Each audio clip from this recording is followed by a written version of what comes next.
Welcome to Search for Signs. My name is Gary Willing. If this information interests you, please press the like and subscribe button and press the bell for notifications.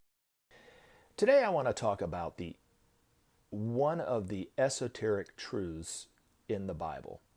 Now there's a lot of esoteric truths in the Bible, and we're going to talk more and more about those later, but the video would go very long if I tried to cram it all in one video. So today I just want to talk about one that it's a huge one, but it's also a very simple one to talk about. Now, what is esotericism? Esotericism simply means that which is hidden. Exoteric knowledge, or exotericism, means that which is known publicly. Now, let me give you an example. Thousands of years ago, or hundreds of years ago, people assumed that the world was flat based on the fact that nobody was rolling off the edge of the planet, kind of thing, right? They assumed the world was flat. They assumed if they were to continue to travel in one direction out in the ocean, they would eventually fall off the face of the earth, or whatever they thought. And then, so that was the exoteric knowledge, that the world was flat. Then Copernicus came along, and he proved scientifically that the world was actually round. It was a huge discovery. And he discovered it by the movements of the stars and the planets in the sky, but also, by the angle of the earth and all that kind of stuff. He proved that the world was actually round. And then as time went on, slowly, surely, more and more people began to accept the fact that the world was round.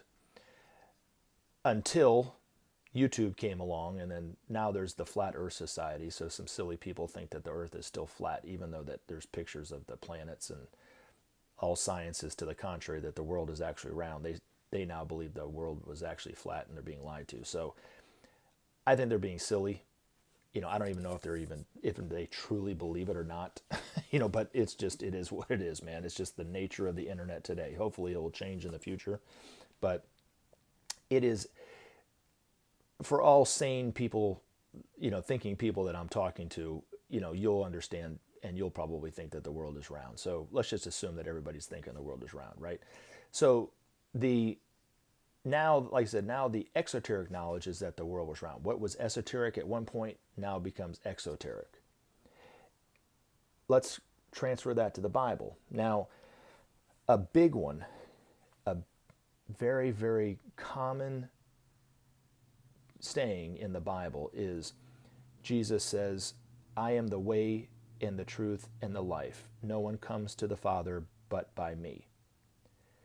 Which really means esoterically, Jesus was not talking about himself personally. We've personified that to mean that you have to believe in Jesus to enter the kingdom of heaven and save yourself from hell, right? But what he meant was that it's only through awareness can you reach the Almighty. And what Maitreya says is the only way to truly create true awareness, you must be detached. You must not see yourself as a Republican or a Democrat, a man or a woman, young or old, your individual self. Because you can see those things proves that it's not you. If you ask somebody, what do you do for I'm a doctor. Well, they're not really a doctor, or they're not really a teacher, or they're not really a mechanic or a pilot or whatever. That's just what they do. If you ask somebody what they believe, oh, I'm a Christian, I'm a Muslim, I'm a Jew, I'm Jewish, I'm a Hindu, or I'm an atheist. Well, those are just beliefs. Just the fact that you can see that and think that about yourself already proves that it's not you. In fact, Maitreya says isms are like drugs. They totally blind you to what's going on in reality. And that central to his teaching is the need for detachment, the need to ask yourself, who is experiencing this? Who is thinking this? Who is feeling this?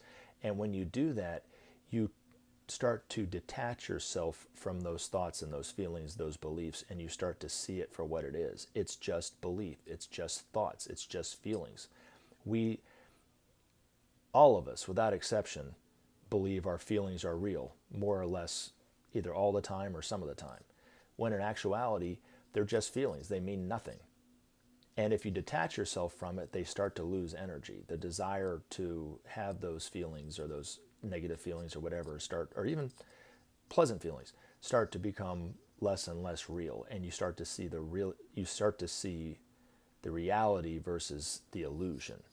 So when Jesus said, like I was saying before, I am the way, I am the truth, I am the life, no one comes to the Father but by me, he was really meaning you have to be aware, you have to be detached to get to the Almighty. And then the second thing that Maitreya says is you have to have sincerity of spirit, where it's like talking heart to heart to somebody. The times that I talked with Maitreya, he was talking totally heart to heart in the moment. Time kind of left me and I was totally engrossed in what he was saying. It was a heart-to-heart conversation. It's like when I paint and I lose all track of time. That's a sincerity of spirit kind of moment. Or if you're not really artistic, you might experience this when you're talking to a loved one and you just lose yourself in a great conversation, or you're standing in front of the beach or a mountain and you're just kind of staring at it and you quit worrying about your bank account and everything else and you're just kind of in the moment. That's sincerity of spirit. And then the third thing that Maitreya says that you need to do is you need to have honesty of mind. We all think one thing, say something else, and do something entirely. But the only way to achieve honesty of mind and sincerity of spirit is to truly be detached.